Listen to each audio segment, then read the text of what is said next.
Здравствуйте, уважаемые телезрители! У нас очередной выпуск про наших идейных вдохновителей.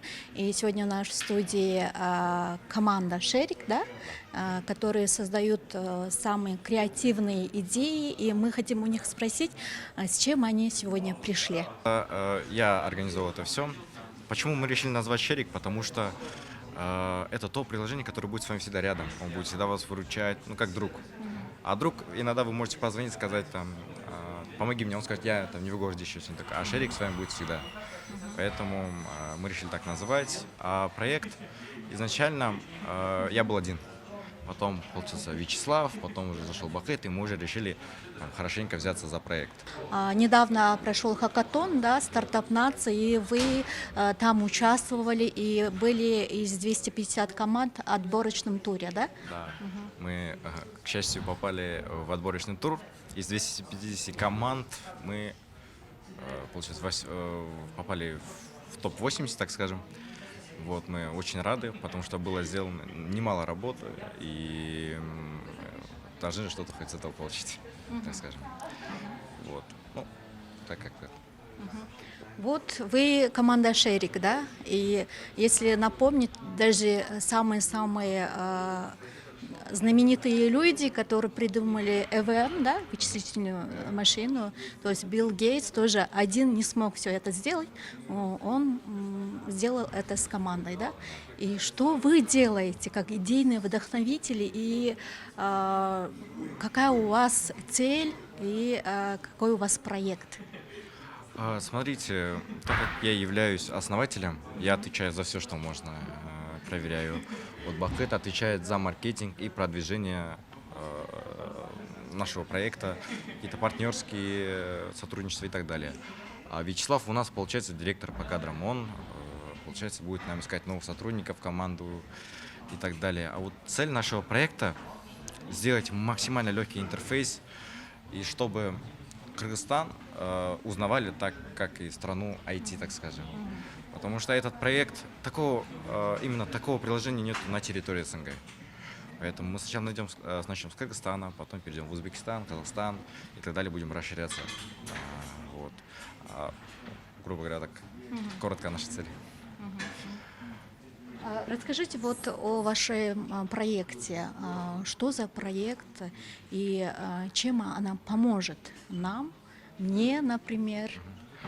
Смотрите, это мобильное приложение, в котором состоится около 9 услуг. Начинается от технической, заканчивается до няни.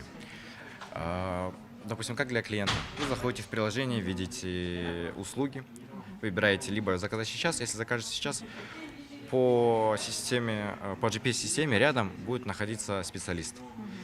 И он нажимает, я через 15 минут буду. И вы уже видите, вот там, условно, на Молдогвардии придет через 15 минут к вам.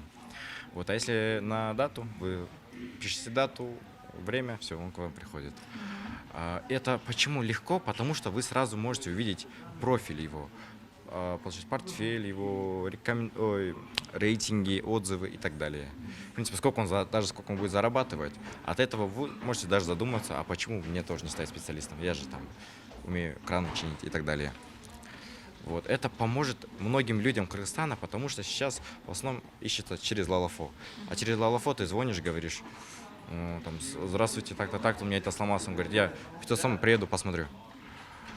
Потом еще он говорит, я сейчас не в свободе, через 2 часа буду, а через 2 часа вы не можете. И перекидываете еще на время и так далее. Поэтому это чуть сложно. Потом есть такие мошенники, то что он оплачивает работу, допустим, и украдет у вас что-нибудь, инструмент, и скажет, у вас этого инструмента нету, давайте мне деньги, я вам куплю новый. Получается вот так. Мы минимизируем риск каких-то мошенничеств и так далее. Отлично. А вот скажите, маркетинговый план тоже очень важен, да?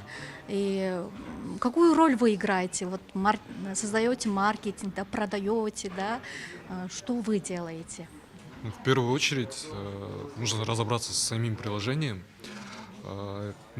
Так как мы выступаем как marketplace, то есть само приложение несет ответственность за каждую услугу, сделано ли качественно, дешево, приемлемо по цене. И на данный момент самое главное — это решить вот это, да, потому что если мы не решим вот это, маркетинг он просто впустую улетит, да.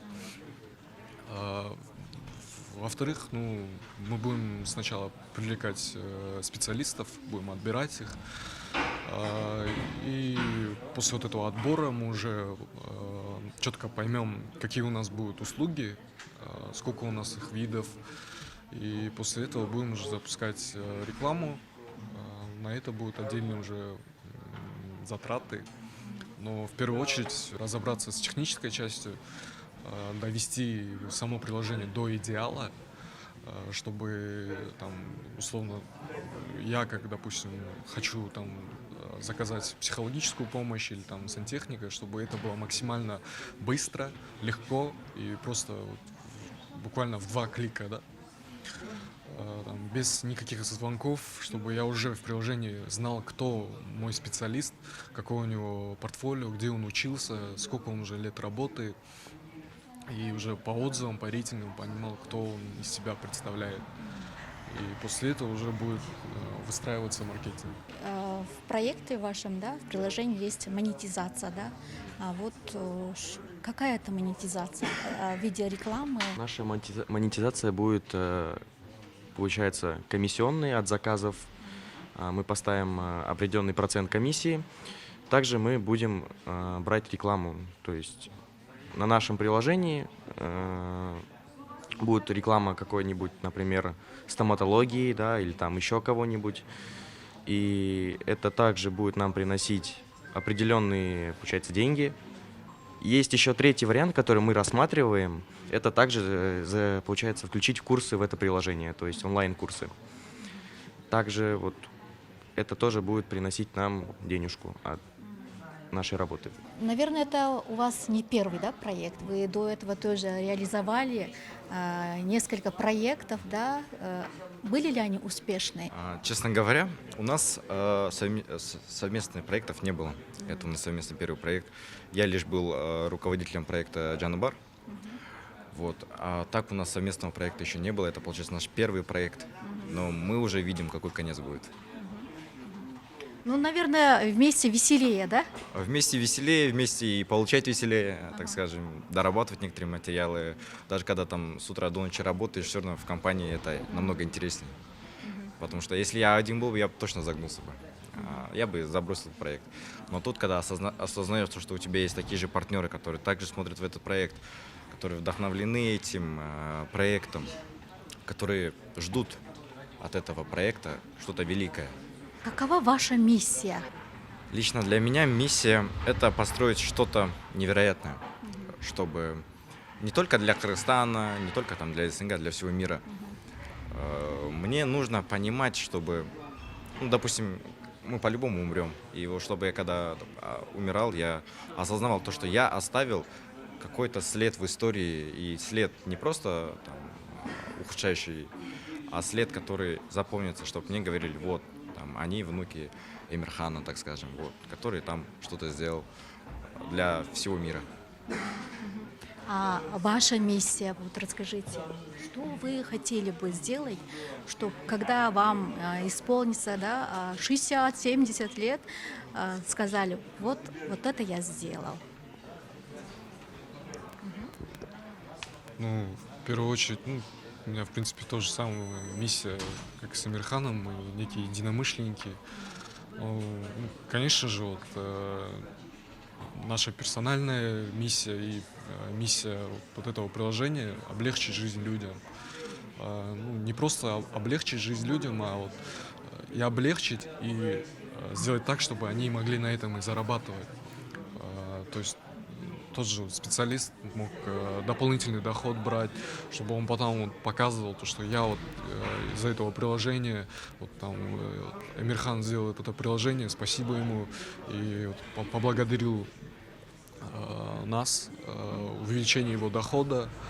Ну, в целом, конечно, я хочу в старости, то, что жизнь пройдена не зря, то, что я оставил какой-то след, не просто след, а который останется там, на сотни, на 200, на века, да? В целом, вот, чтобы и внуки мои, и дети мои мной гордились в будущем. Вот наша миссия, так сказать, моя миссия. А каким вы видите цель? То есть, когда уже закончите и найдете свое приложение, да, в Play Market или в App Store? Мы хотим его сделать так, чтобы хотя бы каждый второй человек пользовался этим приложением. Потому что это, во-первых, это как минимум легко. Это легко доступно. И к тому же не будет всяких, не знаю, там, остальных, получается, конкурентов наших. Мы хотим сделать как монополией, кстати. Это, так сказать, миссия наша на ближайшие несколько лет. Аналога нету, да? Аналоги есть, но у нас есть некое преимущество перед ними, потому что, допустим, есть у М-банка, есть и у Намбы есть. Но что и М-банк, что и Намба, они нацелены на совсем другие. Допустим, банк, а Намба, там, не знаю, такси и так далее. А мы у нас строго будет нацелены на услуги. Мы будем каждый проверяться, будем постоянно оптимизировать наши системы. Также мы будем добавлять новые новшества, так скажем, шагать в одну ногу с будущим, добавлять какие-то там искусственный интеллект и так далее. Вкратце так, да? Ваши дальнейшие шаги? У нас есть примерный план по масштабированию, по запуску нашего приложения. И мы будем действовать строго по нашему плану. У нас есть финансовый брокер, который нам поможет при получении инвестиций. Как только мы, получается, до инвестиций все будем готовить, инвестиции получим, мы уже начнем вы уже можете будет скачать это приложение. Вы представили вашу идею в хакатоне, и какие слова вы слышали от модераторов, от менторов? Мы слышали очень много слов про этот проект. Мы получили очень много знаний, которые нужно будет в процессе дорабатывать. Я понимаю то, что каждый из менторов хочет, чтобы наш проект был хороший, потому что многие люди, когда слышат про этот проект, у них загораются глаза, потому что неужели кыргызы на такое способны? И с этого хакатона я получил не сколько даже знаний, а сколько понимания, то, что есть такие люди, которые заинтересованы в этом проекте и которые помогают нам, грубо говоря, бесплатно. Вот так вот. В студии была команда «Шерик». Пожелаем им удачи. До свидания.